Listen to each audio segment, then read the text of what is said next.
할렐루야. 오늘은 5월 22일 금요일입니다.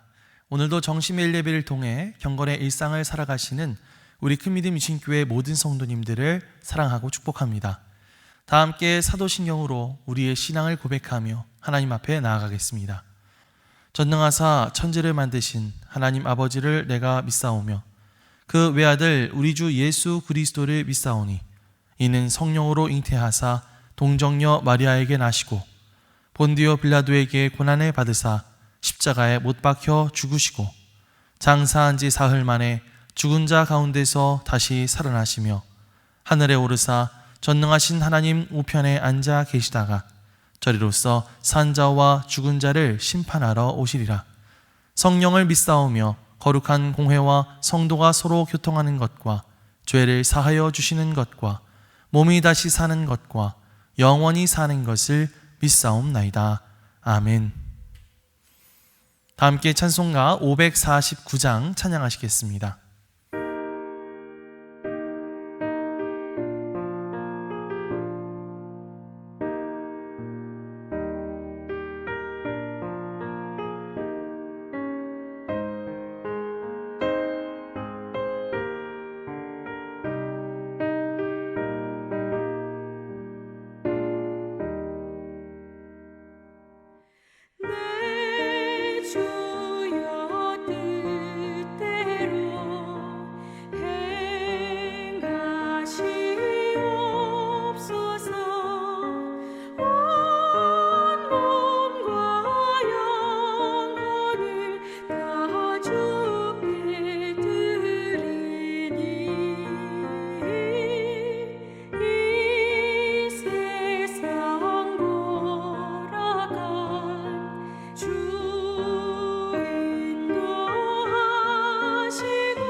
오늘 하나님께서 우리에게 주시는 말씀은 고린도전서 7장 1절로 16절까지의 말씀입니다.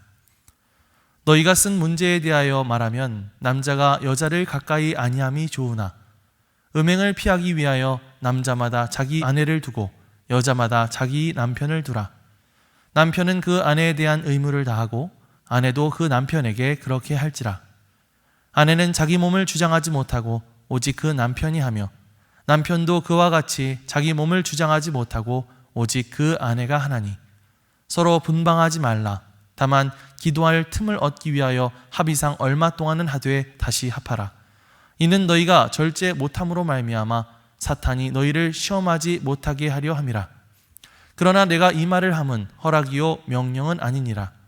나는 모든 사람이 나와 같기를 원하노라. 그러나 각각 하나님께 받은 자기의 은사가 있으니 이 사람은 이러하고 저 사람은 저러하니라.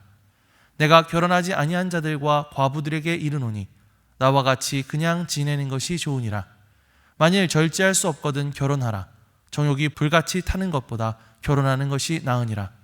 결혼한 자들에게 내가 명하노니 명하는 자는 내가 아니요 주시라. 여자는 남편에게서 갈라서지 말고 만일 갈라섰으면 그대로 지내든지 다시 그 남편과 화합하든지 하라. 남편도 아내를 버리지 말라. 그 나머지 사람들에게 내가 말하노니 이는 주의 명령이 아니라 만일 어떤 형제에게 믿지 아니하는 아내가 있어 남편과 함께 살기를 좋아하거든 그를 버리지 말며 어떤 여자에게 믿지 아니하는 남편이 있어 아내와 함께 살기를 좋아하거든 그 남편을 버리지 말라. 믿지 아니하는 남편이 아내로 말미암아 거룩하게 되고 믿지 아니하는 아내가 남편으로 말미암아 거룩하게 되나니 그렇지 아니하면 너희 자녀도 깨끗하지 못하니라. 그러나 이제 거룩하니라. 혹 믿지 아니하는 자가 갈리거든 갈리게 하라. 형제나 자매나 이런 일에 구애될 것이 없느니라. 그러나 하나님은 화평 중에서 너희를 부르셨느니라. 아내된 자여 내가 남편을 구원하는지 어찌 알 수 있으며 남편된 자여 내가 내 아내를 구원하는지 어찌 알 수 있으리요. 이는 하나님의 말씀입니다. 아멘. 할렐루야. 오늘도 말씀을 듣는 여러분의 심령 속에 성령님의 감동이 함께해 주시기를 주님의 이름으로 축복합니다. 고린도전서 6장 말씀에서 사도 바울은 고린도 교회 교인들 가운데 있는 음행의 문제를 지적한 바가 있습니다. 너희의 몸은 너희 자신의 것이 아니라 값으로 산 바 된 것이요 성령님께서 거하시는 성전이다 라고 말하면서 그런즉 너희 몸으로 하나님께 영광을 돌려라 라고 강하게 권면했습니다. 그리스도인의 몸은 더 이상 내 욕망을 위해서 쓰여지는 도구가 아니라 주님께 속해 있는 거룩한 지체라는 것이죠. 그런데 이렇게 거룩한 몸을 강조하다 보니까 어떤 성도들은 한쪽으로 치우쳐지게 되었습니다. 그렇다면 거룩한 삶을 위해서는 부부 사이의 관계도 최소화시켜야 되지 않겠습니까? 아예 결혼을 하지 말고 남자가 여자를 가까이 하지 않는 게 좋지 않겠습니까? 이런 극단적인 주장을 하는 사람들이 나오기 시작한 것입니다.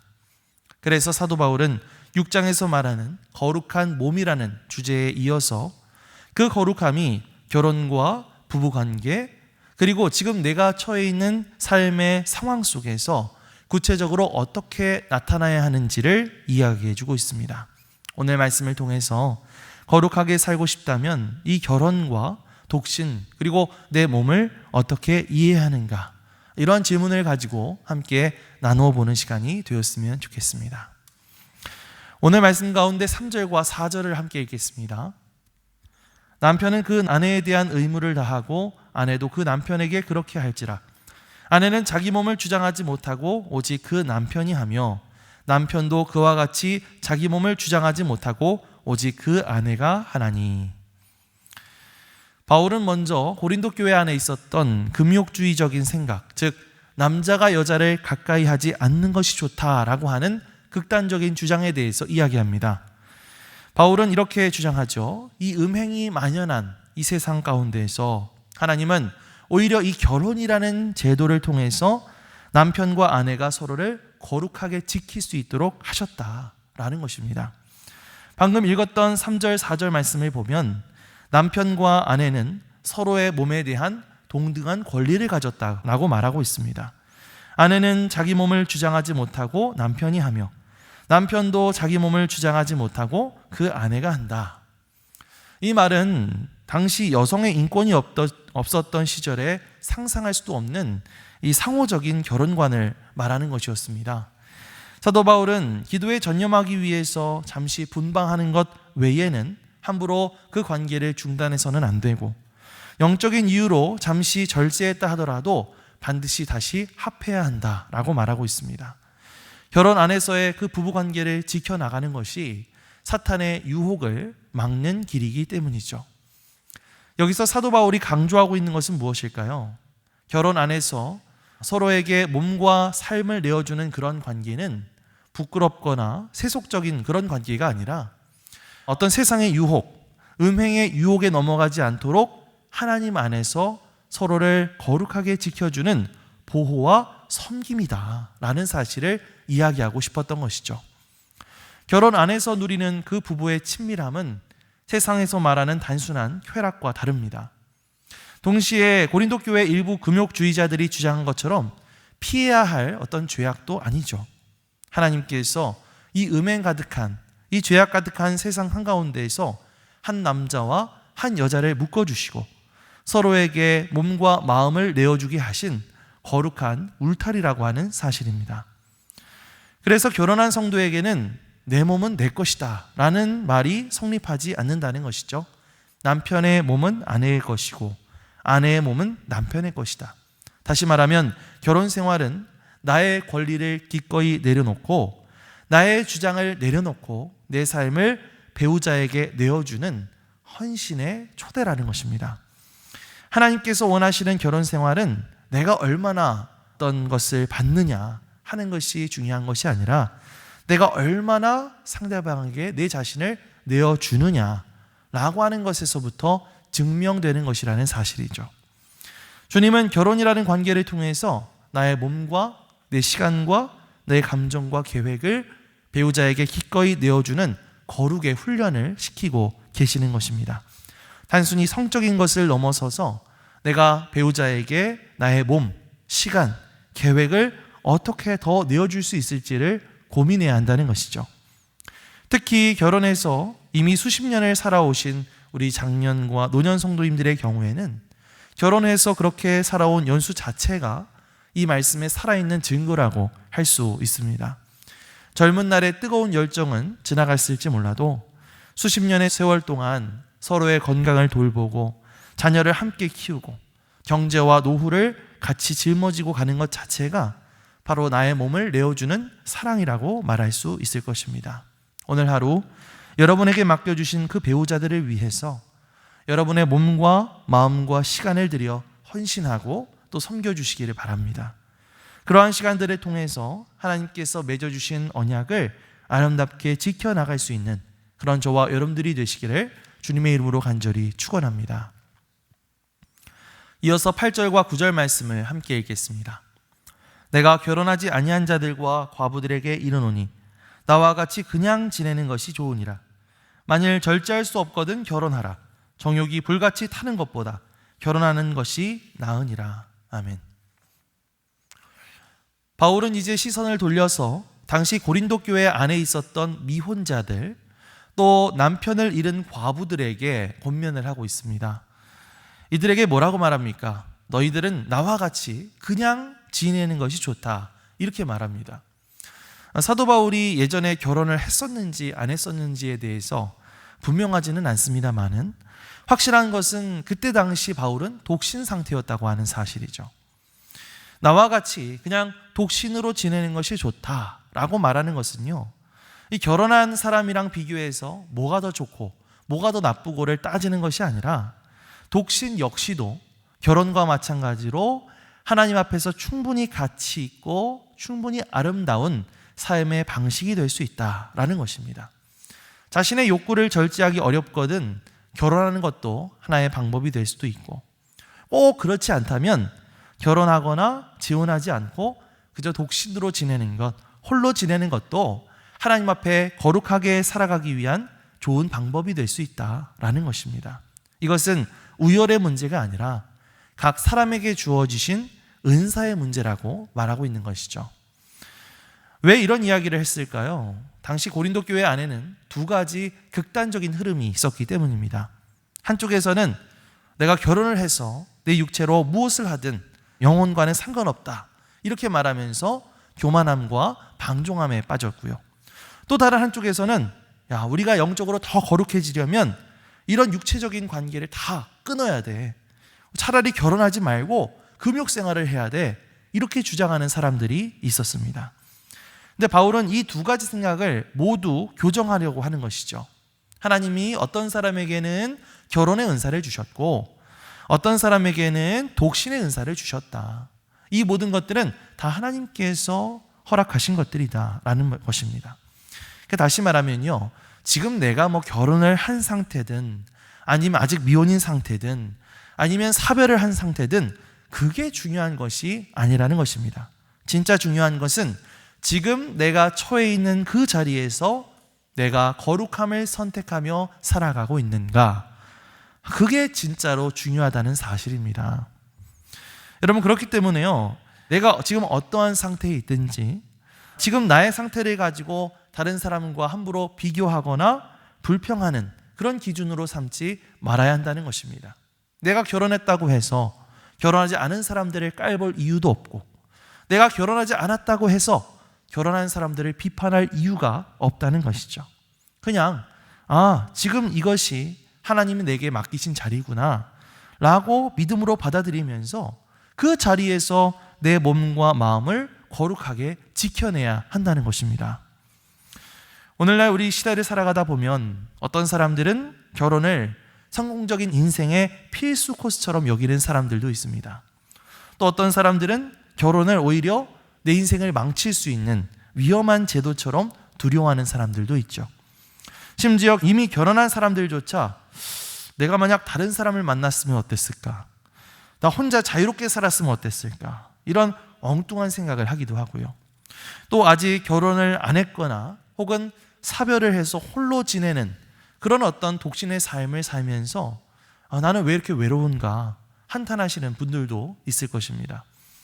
하지만 사도 바울은 오늘 우리에게 말하고 있습니다. 지금 여러분들이 처해 있는 그 상태를 하나님이 주신 은사로 생각하면서 감사함으로 받아들이라 라는 것이죠. 다른 사람의 삶과 나를 비교하면서 쓸데없이 불평하거나 우울해하지 말라는 것입니다.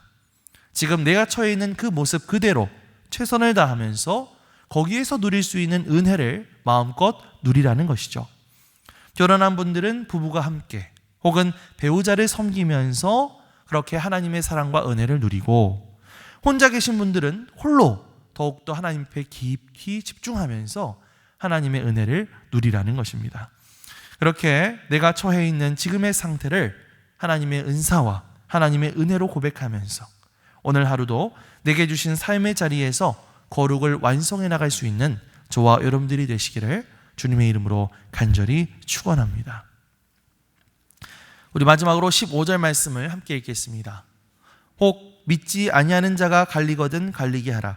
형제나 자매나 이런 일에 구애될 것이 없느니라.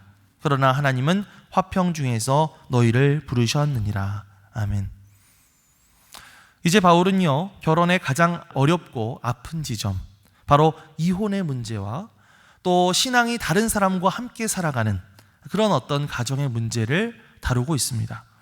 먼저 바울은 믿는 남편과 믿는 아내 사이의 관계를 향해서 주님의 말씀을 상기시키고 있죠. 10절과 11절 말씀을 보면 아내는 남편에게서 갈라서지 말고 남편도 아내를 버리지 말라, 이렇게 단호하게 말하고 있습니다. 결혼은 내 마음에 안 든다고 해서 쉽게 끊어버릴 수 있는 단순한 계약이 아니라 하나님 앞에서 맺은 신성한 언약이라고 하는 사실입니다. 그러나 현실에서는 함께 살면서도 서로 다른 신앙과 다른 가치관을 가진 그런 부부들도 참 많죠.